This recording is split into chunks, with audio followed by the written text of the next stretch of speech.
ಡಿ.ಕೆ. ಶಿವಕುಮಾರ್ ಅವರು ಹಾಗೂ ಅಮಿತ್ ಶಾ ಒಂದೇ ವೇದಿಕೆಯಲ್ಲಿ ಕಾಣಿಸಿಕೊಂಡಂಥ ವಿಚಾರಕ್ಕೆ ಸಂಬಂಧಪಟ್ಟಂತೆ ನೋಡಿ, ಅವರು ಏಕನಾಥ್ ಶಿಂಧೆ ಆಗ್ತಾರೋ ಅಜಿತ್ ಪವಾರ್ ಆಗ್ತಾರೋ ಅವರೇ ಹೇಳಬೇಕು. ಅದನ್ನು ಡಿ.ಕೆ.ಶಿನೇ ಉತ್ತರ ಕೊಡಬೇಕು ಅಂತೇಳಿ ಸಂಸದ ಜಗದೀಶ್ ಶೆಟ್ಟರ್ ಹೇಳಿದ್ದಾರೆ. ಡಿ.ಕೆ. ಶಿವಕುಮಾರ್ ಹಾಗೂ ಸಿದ್ದರಾಮಯ್ಯ ಅವರ ಮಧ್ಯೆ ದೊಡ್ಡ ವಾರ್ ಶುರುವಾಗ್ಬಿಟ್ಟಿದೆ. ಅವರು ಕಾಂಗ್ರೆಸ್ನಲ್ಲಿ ಒಂಟಿಯಾಗ್ಬಿಟ್ಟಿದ್ದಾರೆ. ಅವರಲ್ಲಿ ಅಧಿಕಾರ ಹಂಚಿಕೆ ಆಗಿದೆ.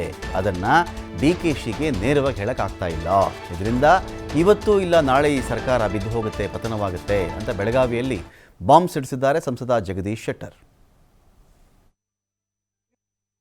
ಈಗ ಅವರು ಡಿ.ಕೆ. ಶಿವಕುಮಾರ್ ಹೇಳಬೇಕು ಇದಕ್ಕೆ ಉತ್ತರ. ನೀವೇನಾದರೂ ಏಕನಾಥ್ ಶಿಂಧೆ ಆಗ್ತಿರೋ ಹೇಗೆ, ಅಜಿತ್ ಪವಾರ್ ಆಗ್ತಿರೋ ಹೇಗೆ ಅಂತ. ಯಾಕಂದರೆ ಅವ್ರ ನಡವಳಿಕೆ ಏನಾಗಿದೆ, ಕಾಂಗ್ರೆಸ್ಸಲ್ಲಿ ಸಿದ್ದರಾಮಯ್ಯ ಮತ್ತು ಡಿ.ಕೆ. ಶಿವಕುಮಾರ್ ನಡುವೆ ವಾರ್ ಡಿಕ್ಲೇರ್ ಆಗಿದೆ, ಇನ್ ಫೈಟಿಂಗ್. ಆದರೆ ಅವರು ಮಾತಾಡ್ತಾ ಇಲ್ಲ. ಅವ್ರ ಪರವಾಗಿ ಬೇರೆಯವರು ಮಾತಾಡ್ಲಿಕ್ಕೆ ಸ್ಟಾರ್ಟ್ ಮಾಡಿದ್ದಾರೆ. ಪ್ರಾಕ್ಸಿ ವಾರ್ ಅಂತಾರೆ ಇದಕ್ಕೆ. ಪ್ರಾಕ್ಸಿ ವಾರ್ ಸ್ಟಾರ್ಟ್ ಆಗಿದೆ.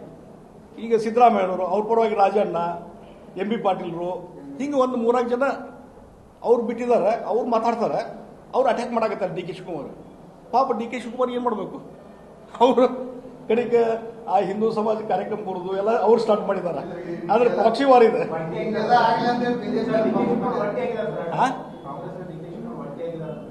100% ಒಂಟಿಯಾಗಿದ್ದಾರೆ. 100% ಒಂಟಿಯಾಗಿದ್ದಾರೆ. ಏನಾಗಿದೆ, ಅವರೊಳಗೆ ಒಂದು ಅಂಡರ್ಸ್ಟ್ಯಾಂಡ್ ಆಗೇ ಇದೆ. ನನ್ನ ಪ್ರಕಾರ ಅವರೊಳಗೆ ಅಂಡರ್ಸ್ಟ್ಯಾಂಡ್ ಆಗಿದೆ. ಪವರ್ ಡಿಸ್ಟ್ರಿಬ್ಯೂಷನ್ ಸಲುವಾಗಿ, ಪವರ್ ಹಂಚಿಕೆ ಸಲುವಾಗಿ ಅದು ವೈಲೇಟ್ ಮಾಡ್ತಾ ಇದ್ದಾರೆ ಸಿದ್ದರಾಮಯ್ಯನವರು. ಹೀಗಾಗಿ ಅದನ್ನ ನೇರವಾಗಿ ಹೇಳಕ್ಕೆ ಡಿ.ಕೆ. ಶಿವಕುಮಾರ್ ಆಗ್ತಾ ಇಲ್ಲ. ಬೇರೆ ಬೇರೆ ರೂಪದಲ್ಲಿ ಹೇಳ್ತಾ ಇದ್ದಾರೆ. ಇನ್ನು ಕಾಂಗ್ರೆಸ್ ಅವರು ನಿರ್ಧಾರ ತಗೊಂಡು, ಕಾಂಗ್ರೆಸ್ ಹೈಕಮಾಂಡ್ ಇದ್ರ ಬಗ್ಗೆ ಅವರು ಅದಕ್ಕೆ ಸಾಕ್ಷಿ ಇದಾರಲ್ಲ ಅವರು, ಅದು ಅವ್ರು ಬಿಟ್ಟಿಂಥ ವಿಚಾರ.